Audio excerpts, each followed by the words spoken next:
হাদিসে, বরফের উপরে সাঁতার কেটে হলেও তাদের সাথে যোগ দিন। ওই সময় ওয়ার্ল্ডের অবস্থা কেমন থাকবে আমরা জানি না, হাদিসে ভাবে আছে। নবীজি বলেছেন খোরাসান থেকে যে মুজাহিদিনরা বের হবেন তাদেরকে কোনো বাহিনী পরাস্ত করতে পারবে না, এমনকি তারা জেরুজালেম পর্যন্ত পৌঁছে ওটাকে জয় করবে। হাদিস আসছে, কিছু করার নেই। হাদিস সহিহ না জয়ীফ না জাল, ওলামায়ে কেরামকে জিজ্ঞেস করে নিন। এটা হাদিসে আছে, কিছু করার নেই। পৃথিবীর ভবিষ্যৎ লেখা হয়ে গেছে। ইমামুল মাহদী এখান থেকে মদিনা থেকে তিনি পালিয়ে চলে আসবেন মক্কায়। তিনি নেতৃত্ব নিতে চাইবেন না, মানুষ জোর করে তাকে নেতৃত্ব দিবে। হাজার আসওয়াদ এবং মাকাম ইব্রাহিমের মাঝখানে তার হাতে বায়াত নেওয়া হবে। কতজন বায়াত নেবেন? 313 জন।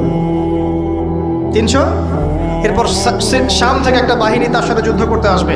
আল্লাহ পাক তাদেরকে মক্কা মদিনার মাঝখানে বাইদা নামক জায়গায় ধসিয়ে দিন, ধসে যাবে, আসতে পারবে না। তারপরে বনু কালব নামে একটা গোত্র থাকবে আরবে, ওই